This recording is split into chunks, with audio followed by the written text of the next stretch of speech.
Welcome back to the Fitness Edda. I am your host, Erik Castiglione, owner and head coach of Viking Athletics. It's been a hot minute since I've done one of these videos. I've been focused a little bit more on short, digestible little nuggets that I'm sending out in a newsletter that we're calling Viking Missives. If you're interested, shoot me a message. We'll add your email to the list. I generally prefer writing to talking. I find that that's a medium I prefer, even though I also find that most people prefer to watch videos. So I reserve this web series for longer form content to do a deep dive into topics that require more context and nuance.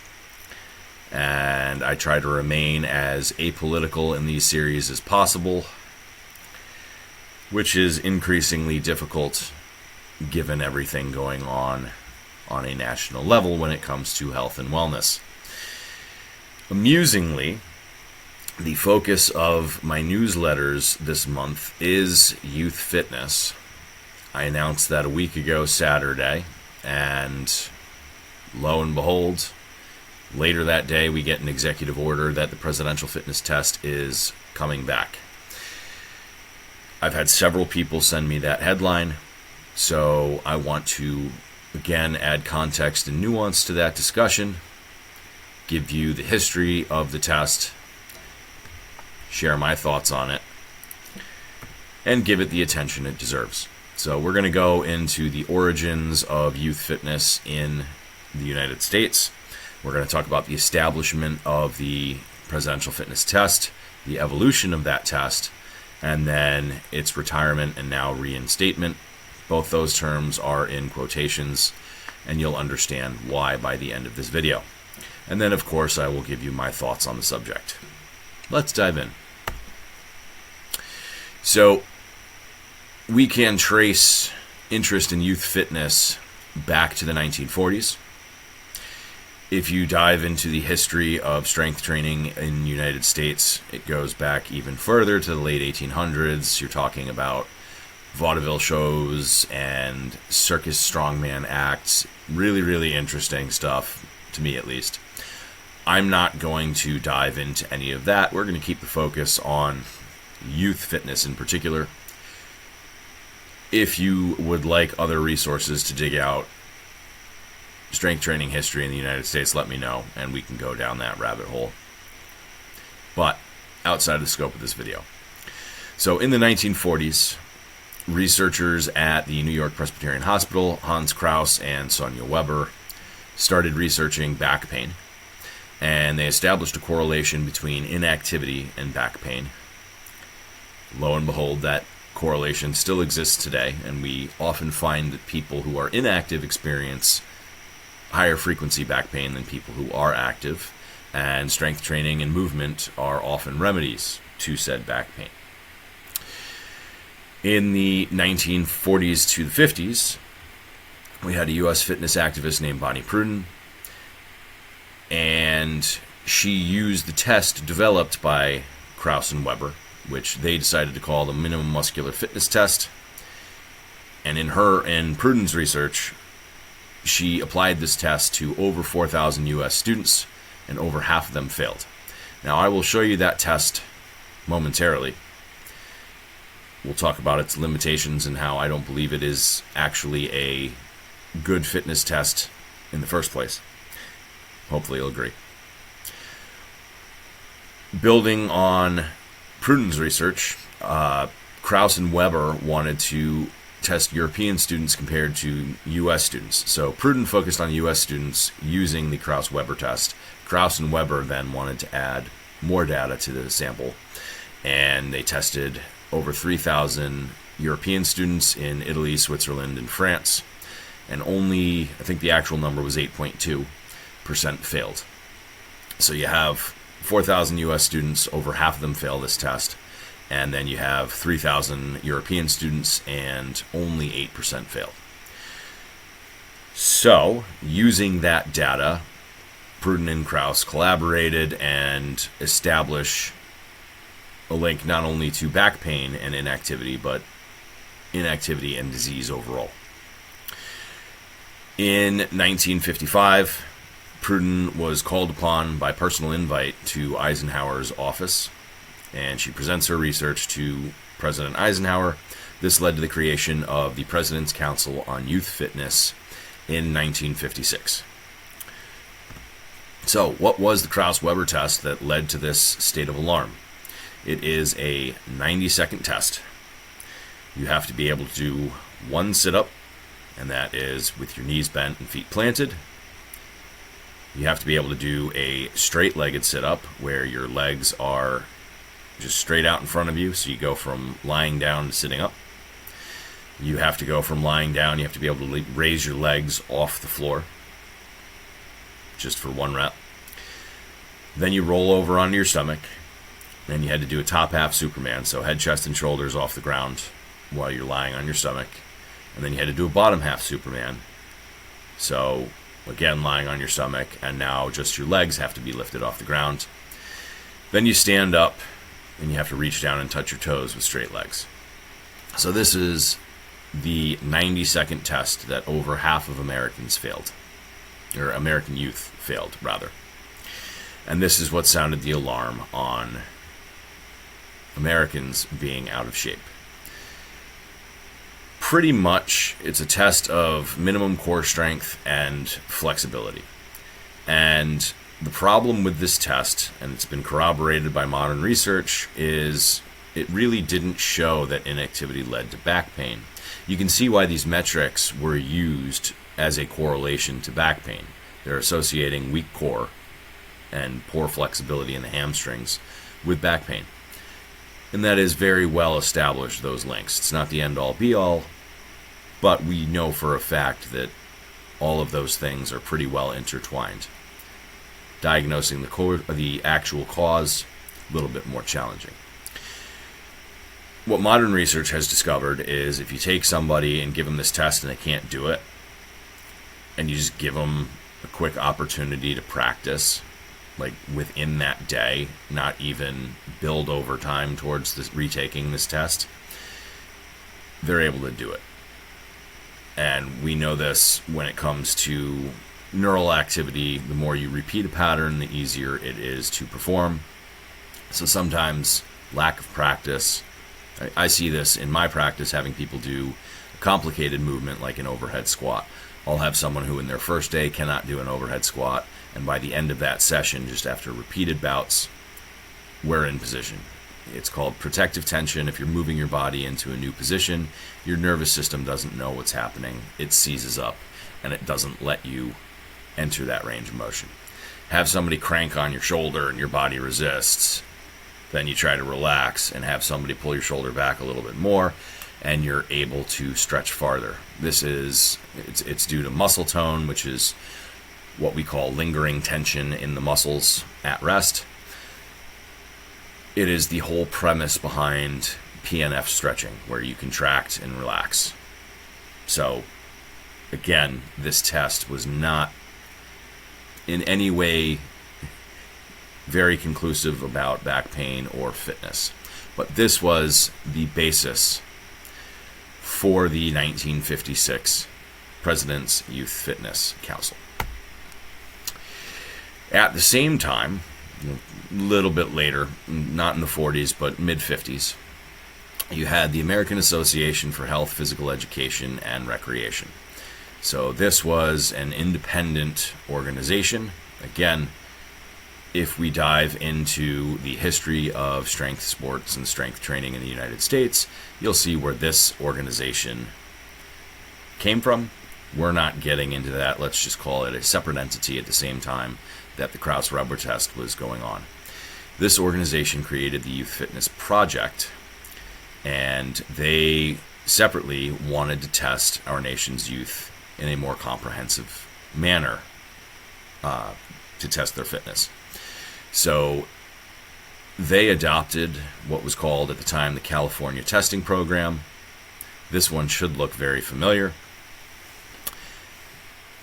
It was a test of max pull-ups, max sit-ups in a minute, a shuttle run, max distance standing broad jump, a 50-yard dash, and a softball toss. That was the California Testing Program. The AAHPER added in a 600-yard walk-run. And then that was their test, so they expanded again on the California testing program a little bit, and they published that in 1958 as the first ever youth fitness test. Around the same time, prior to his political career, as he was diving into politics, JFK wrote an article for Sports Illustrated titled "The Soft American." And in that article, which was very popular, and you'll laugh at this because it should sound very familiar today, he talks about a correlation between too much screen time watching TV leading to not enough physical activity and Americans becoming soft. Too much time was spent in front of screens, not enough time was spent playing or developing physically. And he made the argument that this reduced our national readiness. Again, we're in the Cold War at this time. So essentially, he linked youth fitness to national security. If we have soft, weak people, we will not have able-bodied soldiers, and that is a danger to our national security. So he pretty much used the research that was being performed, the testing that was being done, and made an argument that the national security was now at risk because we had people failing these tests. Throughout his presidency, he would continue to harp on Cold War propaganda about how the Russians were much more physically dominant and how we needed to harden the fuck up, basically. That's kind of where that attitude of toughen up, just do it, just train, no pain, no gain, all of those expressions you can trace back to JFK, pretty much, and his focus on hardening America up. During his presidency, he shifted the Council on Youth Fitness to become the Council on Physical Fitness. Again, he didn't want to just focus on our youth. He wanted to focus on all Americans and make sure that all Americans were in tip-top shape. When he was assassinated, LBJ took over and continued using the California test that we just talked about, the expanded test, as a fitness metric. And he established the Presidential Fitness Award Program as we would come to know it when we were growing up. It was just an award for people that finished in the 85th percentile for all 7 tests. So, again, which tests? The pull-ups, the sit-ups, shuttle run, standing broad jump, 50-yard dash, softball toss, and 600-yard run. If you were in the top 85th percentile for all 7 tests, you won the Presidential Fitness Award. No idea why that next bullet point is there. Moving on. So, the fitness test as we would come to know it, those of you that grew up in the 80s and 90s, many of my current members who are still scarred from the presidential fitness test will recognize this upcoming evolution. It was made in the 70s and 80s. They got rid of the softball toss. You could make the argument that what we were doing with the softball toss was training people to throw grenades. And I'm sure there's something to that. Again, if you're equating physical fitness with national readiness and national security, that makes sense. The argument from a fitness perspective is that the softball toss is a skill rather than an actual metric of physical fitness. So there's arguments to be made for its removal. The sit-ups that were being performed under the California test were the straight-legged ones. And again, since this all stemmed back to research into back pain, the concern there was straight-legged deadlifts put too much stress on the lower back. I mean, I even had a gym teacher who, throughout elementary school, said that leg raises and all that stuff was the worst thing you could do for your lower back. So now this led to the sit-ups where your feet were planted and your knees were bent. Max sit-ups in a minute. As an aside, if your core is too weak to do a straight-legged sit-up, you do end up compensating by using your iliopsoas, which is a hip flexor, and that shoots over your pelvis and inserts into your lower back. So if you feel like your sit-ups are tugging on your lower back, it is because your core is not strong enough and you're using other muscles. So they're not entirely wrong that it could lead to back pain, but it's due to compensation, not necessarily due to the movement itself. The 50-yard run was removed. That was an important test in the Navy, and they decided that it was too specific and they wanted to add in something that was a little bit more general. So they added in the mile run, and then to test flexibility, the good old sit and reach was added in.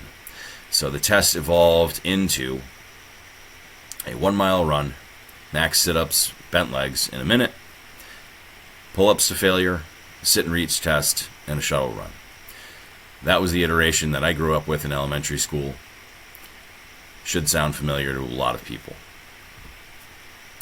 In the late 1990s, the test evolved one more time. When I was in middle school, we no longer had to do pull-ups. Instead, it was push-ups. And instead of doing max sit-ups in a minute for both the push-ups and the sit-ups, we had to do it to a beat. They would literally play a tape, and you'd hear a tap, tap, tap, tap. And that meant for push-ups, you were going down, up, down, up. Same for the sit-ups. And there was now a max score. I don't remember off the top of my head what it was. I want to say it was something like 30 push-ups and 60 sit-ups. But it now forced you, during the push-ups, you couldn't touch the ground. You had to stop right above the ground. So no resting. And you had to hold your positions. So it was a much better test of muscular endurance. Evidently, according to the California test, it was always up to the discretion of the instructor to change pull-ups to push-ups, but nobody did that. So that evolution wasn't really anything new, but it made it official and it removed the choice and made push-ups the upper body movement of choice rather than pull-ups. And that was the iteration that was retired under the Obama administration. So, those of you that remember, Michelle Obama focused heavily on youth health and wellness. During the Obama administration, that was when they got rid of the food pyramid and added myplate.gov, which is much more in line with what we prescribe these days. A plate that is half veggies, 1/4 protein, 1/4 starchy carbs. And the claim was that the Obama administration retired the test. They didn't retire it per se. They got rid of the Presidential Fitness Award, which was given out to the top 80 people in the 85th percentile and above. And so what the Obama administration did was they just changed the metrics of the test, and they established kind of health ranges. If you were in this range, you needed to focus on weight loss. If you were in this range, you needed to focus on muscular strength, etc. And the goal was to make it a much more individualized test rather than just lumping everybody in. They were worried about leading to feelings of inadequacy, which I can tell you from how many people I know that are scarred from the presidential fitness test was a real thing. The goal was to focus on building fitness over time. It was based on progress, not how you performed to a specific test. So it was in line with their more holistic health and wellness approach, and they would come up with individual goals and progressions for everybody based on the ranges that they fell into. So that was why the retirement was in quotations. It never really went away. It was just the way that it was evaluated and the way the data was used was changed. And now we have our executive order reestablishing the presidential fitness test. And again, the reintroduction was in quotations because it never really went away. Remains to be seen how that plays out. We don't know what form the test is going to take. All we know is that an order has been made to reestablish some sort of test. So, my thoughts on this order. There's no doubt that youth fitness is a problem. Obesity rates are sky high. People in general, youth in particular, are not moving enough. And if you look into U.S. schools, doesn't sound bad. We have 88% of them offer physical education in some capacity. But when you dive in deeper and you're talking about daily physical activity, we're in single-digit percentages down to 2 and 3%, depending on which level of school you're talking about, that offer physical education daily. So the total amount of movement, if that is the only movement that kids are getting is their physical education class, you're nowhere near 150 minutes of activity per week. You are moving in class, and the class is maybe 30 minutes. You're not moving the entirety of that 30 minutes. So you're getting less than 60 minutes of total activity, nowhere near the minimum that's required for general health of 150. So that is a problem. At the same time, we want fitness to be a lifelong habit. If you get into it when you're younger, you're much more likely to retain that habit as you age. How many people do you know who are afraid to start fitness training at their current age because they're too out of shape, they're afraid of being shamed in the gym, they don't know what they're doing, they don't want to get hurt, and it's counterproductive, but I hear this argument all the time: I need to get in shape before I start getting in shape. We don't want to scare people away from the gym. We don't want to shame people. We don't want to scare people away from physical activity. We want to make it fun and accessible to everybody. So I'm actually mostly in agreement with what the Obama administration tried to do in this regard, which was to tailor fitness to the individual, make it a holistic approach, rather than a pass-fail of some arbitrary fitness test. And the problem that I saw with the fitness test was, I know firsthand plenty of people that had anxiety about the mile run. I remember when I was in 4th grade, I was always good at pull-ups for some reason. I think it's because I liked climbing things, but I had no formal training.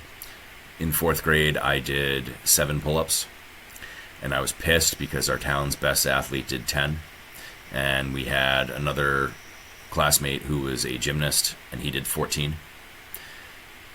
And most people are lucky to get 1. So my gym teacher had to set me straight when I was pissed off because I took 3rd place. But you can see how someone that's competitive, again, you're focused on other people's performance, you're not focused on your own. And that's not really the focus of the test. The test is an assessment of your own personal fitness.